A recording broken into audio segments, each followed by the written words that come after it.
어린이 주일 오늘의 말씀 디모데전서 3장 1절부터 7절 말씀입니다. 미쁘다 이 말이여 곧 사람이 감독의 직분을 얻으려 함은 선한 일을 사모하는 것이라 함이로다. 그러므로 감독은 책망할 것이 없으며 한 아내의 남편이 되며 절제하며 신중하며 단정하며 나그네를 대접하며 가르치기를 잘하며 술을 즐기지 아니하며 구타하지 아니하며 오직 관용하며 다투지 아니하며 돈을 사랑하지 아니하며 자기 집을 잘 다스려 자녀들로 모든 공손함으로 복종하게 하는 자라야 할지며 사람이 자기 집을 다스릴 줄 알지 못하면 어찌 하나님의 교회를 돌보리요. 새로 입교한 자도 말지니 교만하여져서 마귀를 정죄하는 그 정죄에 빠질까 함이요. 또한 외인에게서도 선한 증거를 얻은 자라야 할지니 비방과 마귀의 올무에 빠질까 염려하라. 아멘.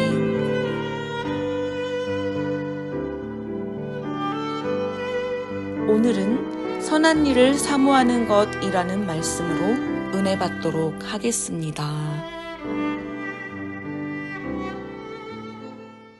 오늘의 말씀 제목은 1절에 나온 것처럼 선한 일을 사모하는 것이라는 제목으로 말씀을 전해드리겠습니다. 제가 근래 들어서 몇 번 설교할 때 목자로서의 삶에 대해서 말씀을 드린 적이 있었습니다. 우리가 믿음의 장성한 분량에 이르러서 주님께서 명령하신 대로 우리에게 주어진 양들을 양육하고 또 내 양을 먹이라고 주님을 진정으로 사랑하거든 나에게 주어진 양들을 감당하라는 말씀을 드렸었는데요. 그래서 양들이 많이 있는 목장으로 가서 풀을 들고 가서 먹여야 되는 것인가, 그저 뜬구름 잡는 말씀처럼 들릴 수도 있었는데, 그래서 오늘은 좀 더 디테일하게 우리가 어떤 모습으로 주님께서 우리에게 명령하신 그 일들을 감당해낼 것인가에 대해서 함께 생각해 보려고 합니다. 오늘 말씀은 깊은 영적인 자세를 얘기하는 것도 아니고 오히려 소소한 일상에서 당연하고 외적으로 보이는 말씀들이기 때문에 좀 가벼운 듯해 보일 수도 있지만 오히려 알고 있으면서도 결코 쉽지 않은 것들을 말씀을 통해서 과연 우리들의 모습들로 우리에게 주어진 양들을 감당해낼 것인가에 대해서 다시 한번 다짐하기를 원합니다. 오늘 구절이 말하고자 하는 것은 교회를 지도해야 할 지도자, 즉 감독의 자격에 대해서 말씀하고 있습니다. 이 감독이 우리에게는 생소한 직책인데요. 감독이란 그 당시에는 장로님과 비슷한 역할을 감당했지만 이후에 장로님은 지금처럼 교회에서 존경받고 경험 있는 봉사적인 기능을 두고 있는 반면에 장로님의 그런 봉사적인 기능보다 교회 행정과 교육을 맡게 되는 것이 그 당시 감독의 역할이었습니다. 아마 요즘 교회에서 감독이라는 직책을 볼 수 있는 곳은 감리교 교회 조직 구조에서 목회자를 파송하고 목회자의 생활을 책임지는 역할을 감당하는 직함으로 볼 수 있는데요. 그런 것들과 상관없이 어쩌면 우리 삶 속에서 우리 모두가 갖추어야 할 덕목이 아닌가. 주님께서 당부하신 단 한 명의 양을 양육하기 위해서라도 우리 모두에게 이런 지도자의 덕목으로 자격 있는 목자들이 되어야 하지 않겠느냐 하는 것입니다. 다만 조심할 것은 절대로 오늘 구절의 말씀으로 다른 사람을 생각하면서 이건 아무개가 이렇게 살아야 하는데 이건 아무개가 들어야 하는 건데 라고 갖다 붙이면 오늘 말씀이 하나도 은혜가 안 될 것이고요. 철저하게 내가 지금 어디까지 와 있나 스스로에게 질문하고 스스로에게 대답할 수 있기를 바랍니다. 그래서 감독이나 지도자라는 말이 나오면 무조건 나는, 내가 라고 대입시켜서 은혜 받는 시간이 되기를 소망합니다. 자, 우리 함께 1절을 볼까요? 1절입니다. 시작. 미쁘다 이 말이여 곧 사람이 감독의 직분을 얻으려 함은 선한 일을 사모하는 것이라 함이로다. 아멘. 즉 누구든지 교회의 지도자가 되고자 한다는 것은 선한 일이라고 말씀합니다. 아주 좋은 일이라는 거죠. 그러니까 지도자가 되기를 소망하고 힘쓰라는 것입니다. 왜냐하면 올바른 지도자가 많아진다는 것은 교회를 위한 일이기 때문에, 즉 예수 그리스도를 증거하는 일이 되는 것이고 결국 하나님 나라가 확장되는 일이기 때문입니다. 여기 계신 여러분 한 분 한 분 모두가 하나님의 귀한 일에 쓰일 일꾼으로, 즉 지도자로 쓰인다면 그것은 귀한 일이 된다는 것이죠. 그렇기 때문에 우리는 그 지도자에 걸맞는 자격을 갖추어야 할 의무가 있다는 것입니다.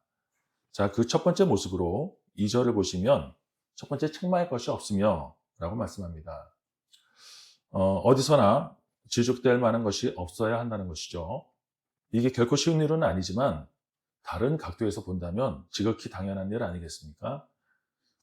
주님의 몸인 우리가, 그래서 우리 몸이 성전이기 때문에 우리 자신을 거룩하게 지켜야 할 의무가 있다는 것처럼 목자로서, 하나님의 자녀로서 흠이 없어야 한다는 것입니다.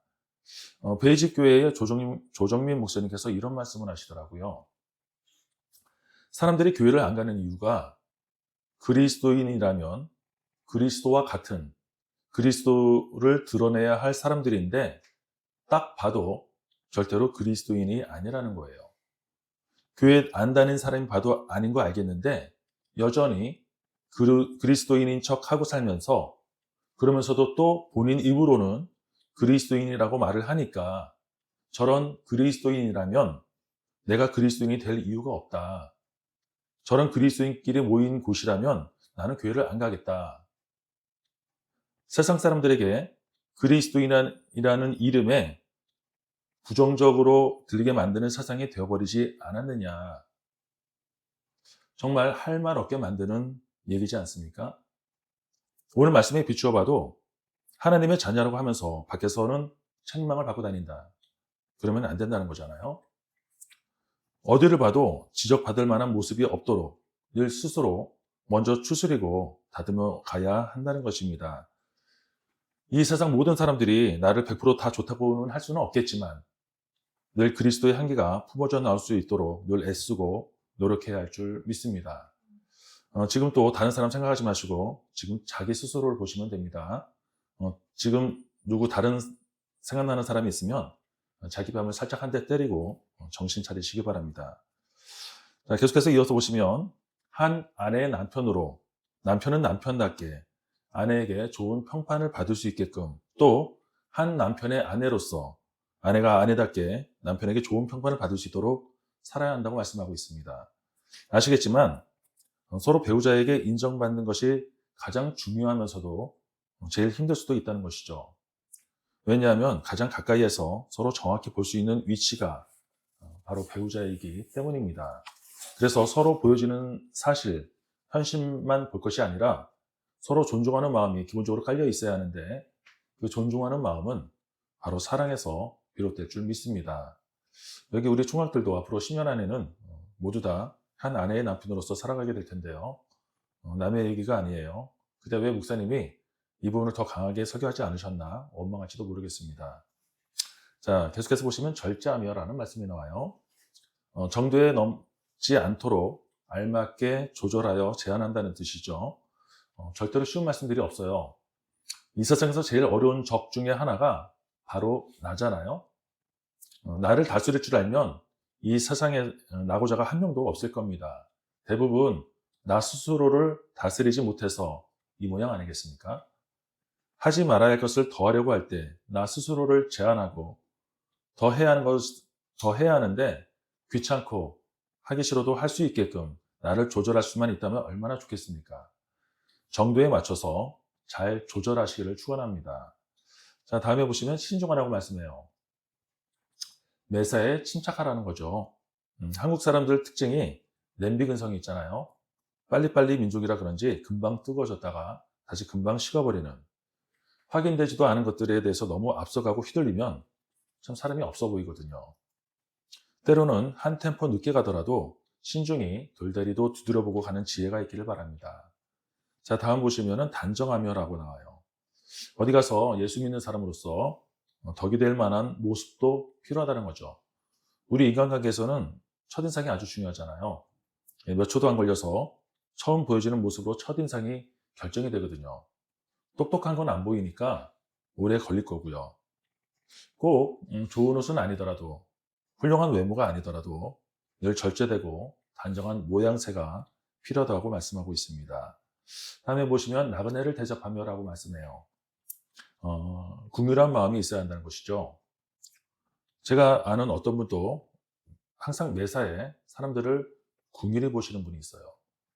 비록 믿음은 좀 부족한데 늘 궁휼한 마음이 넘치니까 주위로부터 호인, 좋은 사람이라고 불리더라고요.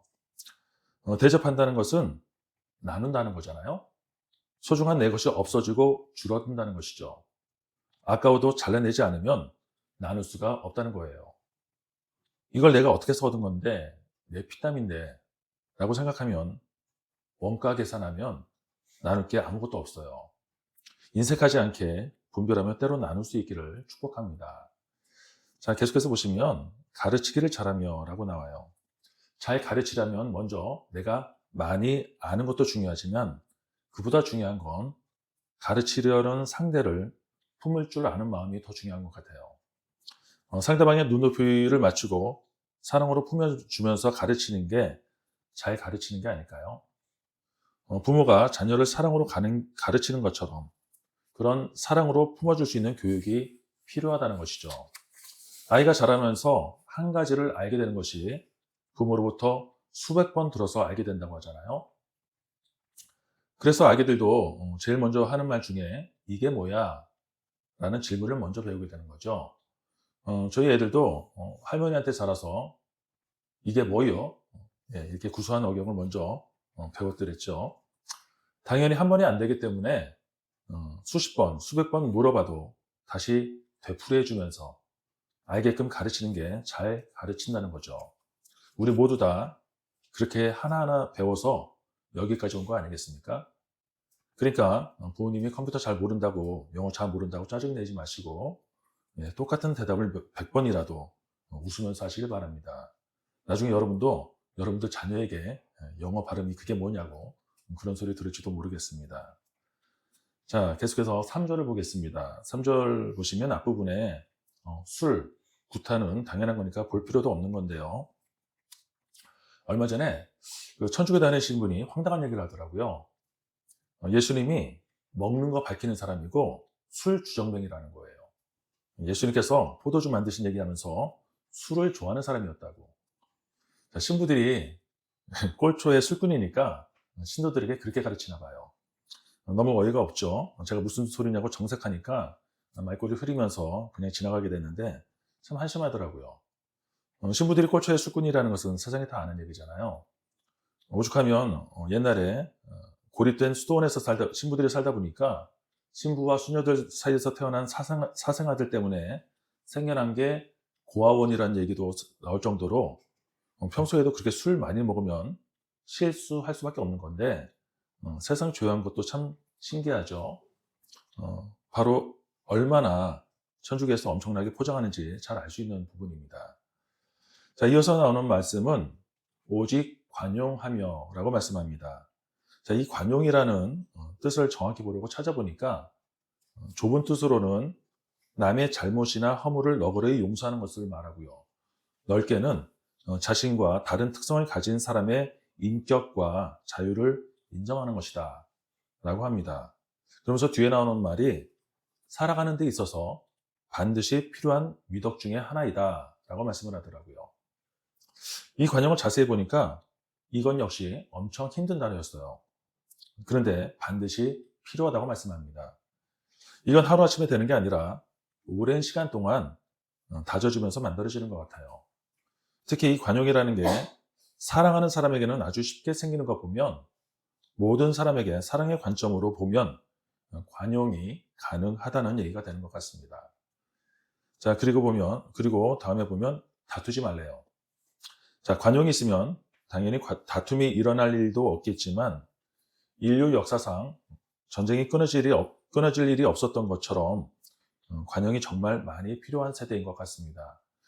특히 표현도 하지 않고 다툼이 일어나는 경우까지 다 친다면 이 세상에 다툼이 얼마나 많습니까?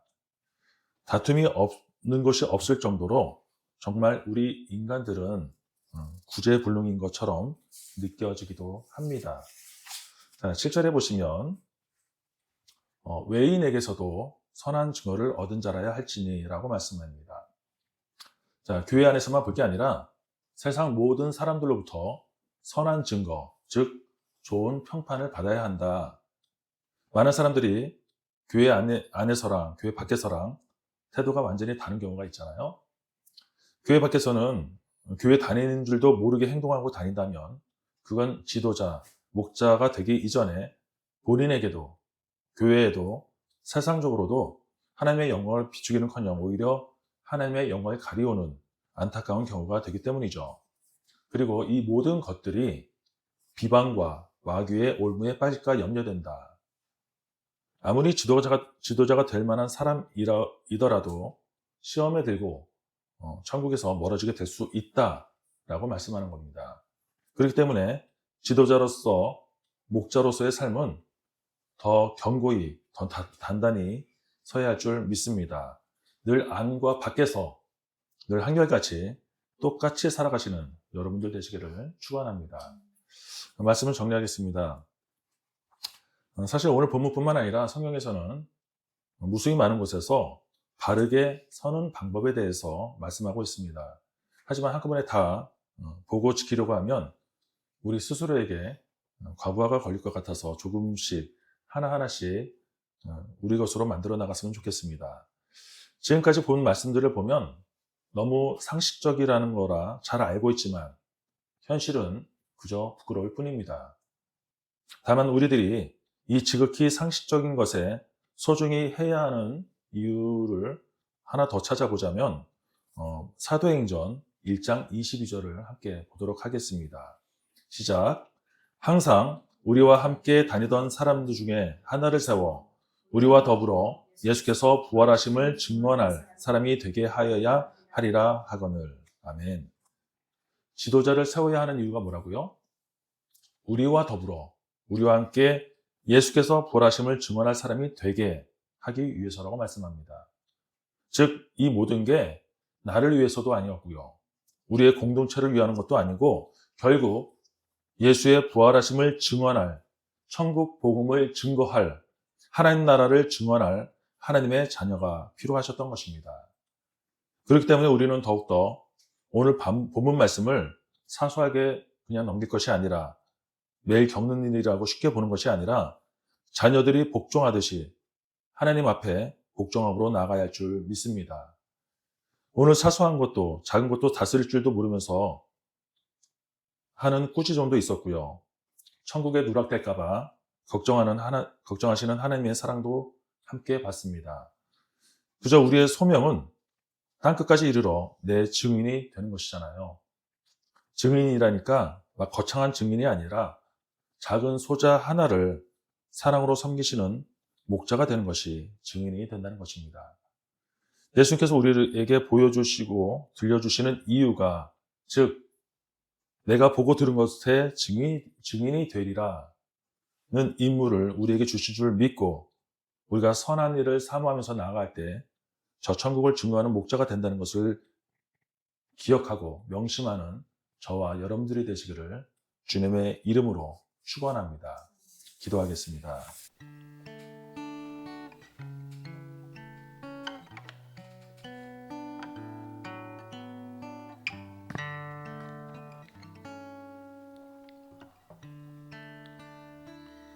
주를 향한 나의 사랑을 주께 고백하게 하소서. 아름다운 주의 그늘 아래 살며 주를 보게 하소서.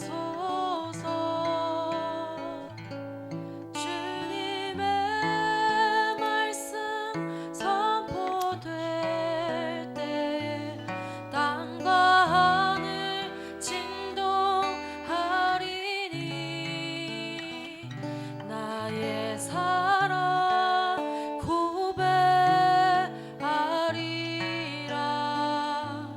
나의 구주 나의 친구. 마음으로 주를 바라며 나의 사랑 고백하리라. 나를 향한 주님의 그 크신 사랑 간절히 알기 원해. 주의 은혜로 용서하시고 나를 자녀 삼아 주셨네. 나의 사랑